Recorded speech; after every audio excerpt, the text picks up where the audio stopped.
Bonjour mes amis, c'est l'heure de notre histoire. Aujourd'hui, je vous lis une très belle histoire. C'est Picsou et les œufs d'or. Par une belle journée de printemps, Donald se rend à la ferme de grand-mère Donald pour lui donner une très belle oie. Chemin faisant, Donald ne porte pas attention à ses neveux, Fifi, Riri et Loulou qui jouent à la balle sur le bord de la route. « Regarde, dit Fifi, oncle Donald a une oie dans les bras. » « Elle ressemble à l'oie de notre conte de Jaco et le haricot géant, » s'exclame Riri. « Ah, mais oui, penses-tu qu'elle pond des œufs d'or comme dans notre conte ?» demande Loulou. « Ça se peut, répond Riri. Elle ressemble exactement à cela. » Voyez.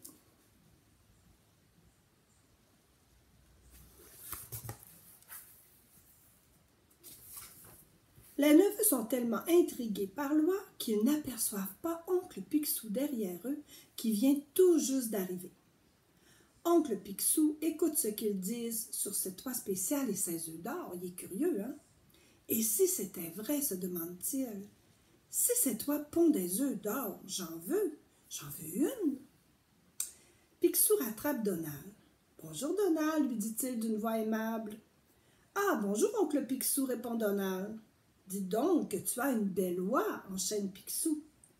Ah, merci, dit Donald, c'est un magnifique oiseau. Hein, regardez.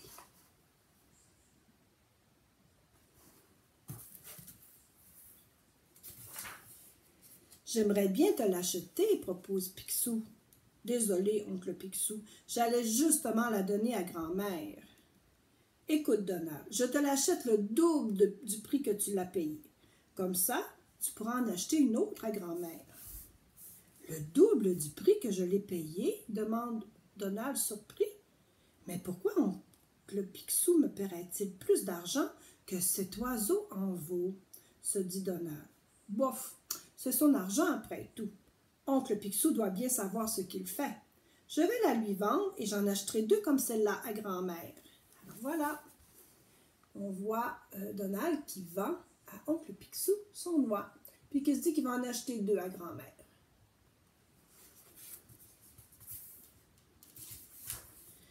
Donald accepte donc de vendre son oie. Oncle Picsou retourne chez lui avec son oie spéciale qui, pense-t-il, va bientôt lui donner des œufs d'or. Rit Picsou en lui-même, quand cette oie aura pondu ses œufs d'or, je serai, moi, le canard le plus riche du monde. Bien plus riche encore que je ne le suis. Oh, oncle Picsou, qu'est-ce qui va se passer? Revenu chez lui, Picsou donne congé pour la journée à son serviteur et à son cuisinier. Puis il tire toutes les stores et ferme à clé toutes les portes. Personne ne doit découvrir le secret de mon oie, se dit-il. Picsou pose l'oie sur le plancher et attend les œufs d'or. Mais rien ne se passe. Eh bien, dit Picsou à l'oie, quand te décideras-tu à me donner des œufs? Je veux dire, des œufs d'or. L'oie regarde Picsou et fait un petit couac-couac, mais toujours rien, pas d'œufs. Alors regardez, oncle Picsou qui est assis et qui attend. Mais non, l'oie n'a pas pondu d'œufs. Qu'est-ce qu'il va faire, oncle Picsou? Picsou commence à s'énerver. Il n'est pas très patient, oncle Picsou. Comment faire pondre cette oie, dit-il. Il se met à réfléchir. Puis tout à coup, il dit, j'ai trouvé. Je vais appeler grand-mère Donald. Comme elle vit sur une ferme, elle doit bien savoir comment faire pondre une oie. Picsou appelle donc grand-mère. Et sans même lui dire bonjour, il lui demande, comment dois-je faire pour faire pondre une oie? La grand-mère est surprise, hein? Drôle de question. Pourquoi veux-tu savoir ça, Picsou? Demande grand-mère. Je t'en prie, grand-mère, explique-moi, dit Picsou. Bien, tu dois t'assurer que l'oie n'a pas trop chaud, n'a pas trop froid, n'a pas faim et qu'elle fait de l'exercice, dit grand-mère. Picsou prend en note ce que grand-mère vient de lui dire et raccroche en la saluant rapidement. Alors voilà, on voit Monsieur Picsou qui téléphone à grand-mère, puis on voit grand-mère qui lui répond.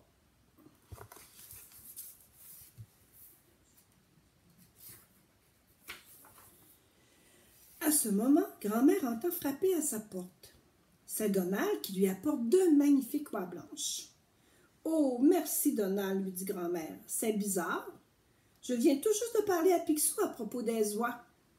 C'est parce que je viens de lui en vendre une, dit Donald. Il m'a offert le double du prix.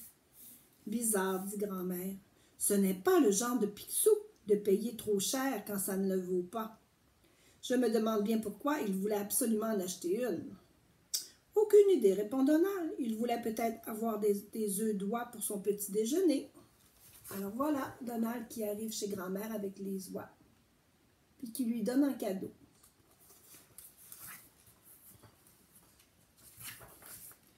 Pendant ce temps, Picsou s'occupe de son oie pour qu'elle ponde des œufs d'or. Il regarde ses notes et lit. Ah, pas trop froid. Peut-être qu'il fait trop froid ici, se dit-il.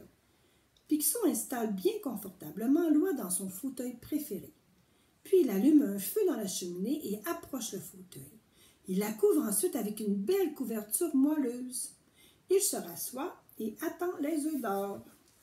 Voilà, et allumez le foyer, puis regardez l'oie qui est bien assise dans le fauteuil, mais avec une couverte. Est-ce que vous pensez que l'oie va avoir trop chaud?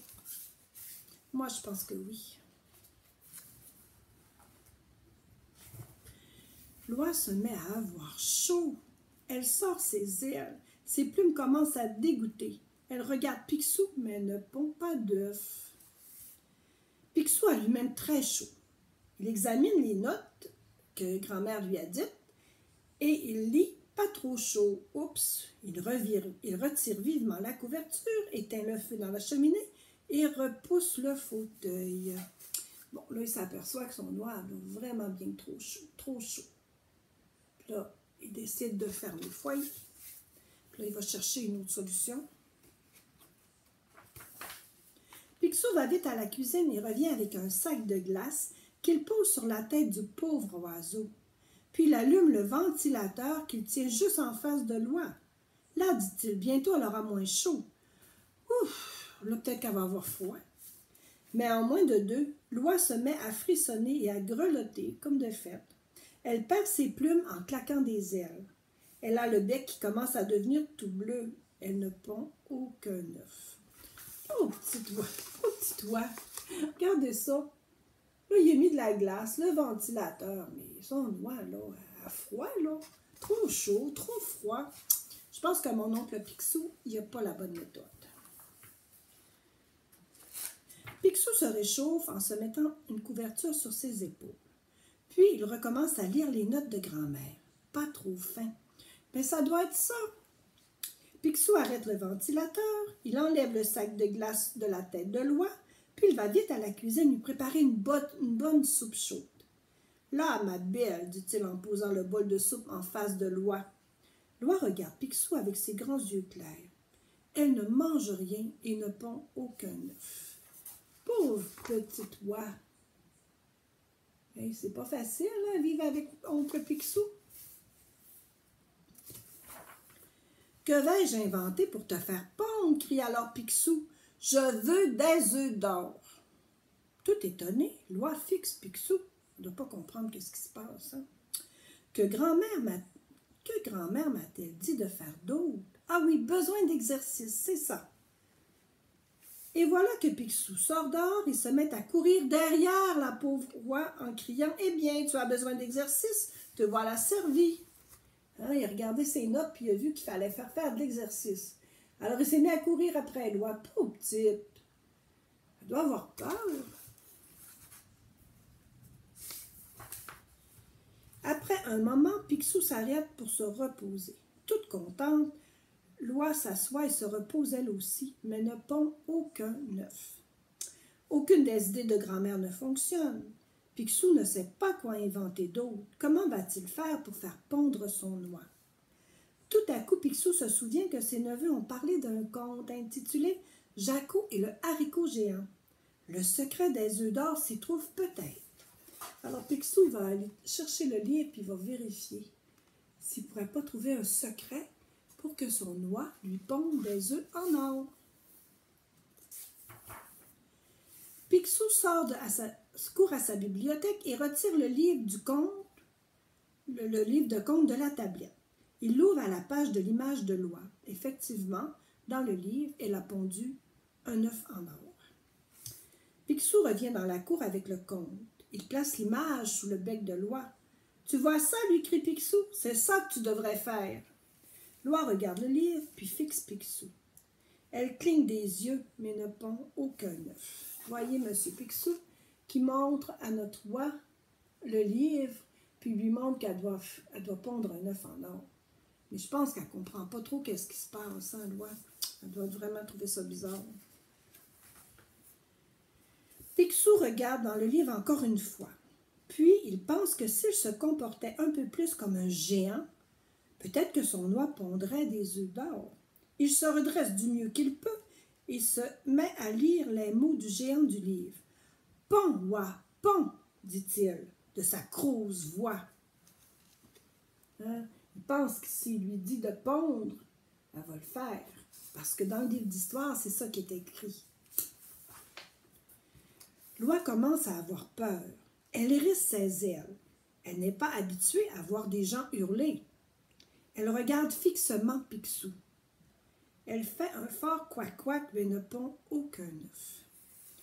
Picsou perd patience. « Pond, pond !» lui crie-t-il, en sautant de rage et en agitant les bras. Loi lance un cri terrifié. Elle déploie ses grandes ailes et s'envole, en ne laissant aucun œuf. Hein, il lui a fait peur. C'est sûr que là, hein, pauvre petite, elle est partie. Elle a bien fait de s'envoler, hein? Au même moment, Donald arrive. « Oncle Picsou, crie-t-il, comment ça va avec ta nouvelle loi? » La bête, elle s'est envolée, grogne Picsou, et elle n'a pondu aucun œuf d'or. « Un œuf d'or? » répète Donald surpris. « Mais les vraies oies ne pondent pas des œufs d'or. Cela n'arrive que dans les contes de fées. » Oncle Picsou, là, il est gêné. Oncle Picsou s'aperçoit tout à coup qu'il a été vraiment bête. Mais il ne veut pas le laisser voir à son neveu. « Elle n'a pas pondu un seul bon œuf, dit-il. » Il se reprend, là, il trouve que franchement, c'est gênant. Il a cru ça, lui. « Bon, dit Donald en voyant disparaître Loi dans le ciel, je suis désolé que tu aies perdu ton oie, oncle Picsou.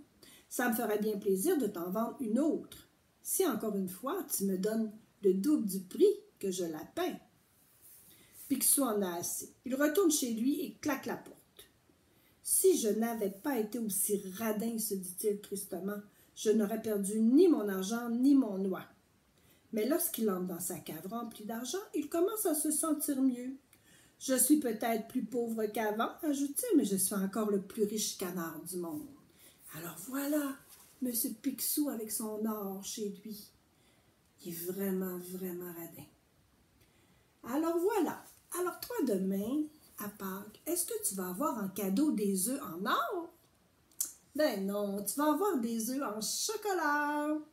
Alors, je te souhaite une belle fin de journée. Et puis demain, je devrais te raconter une belle histoire de Pâques. Bye bye! À la prochaine!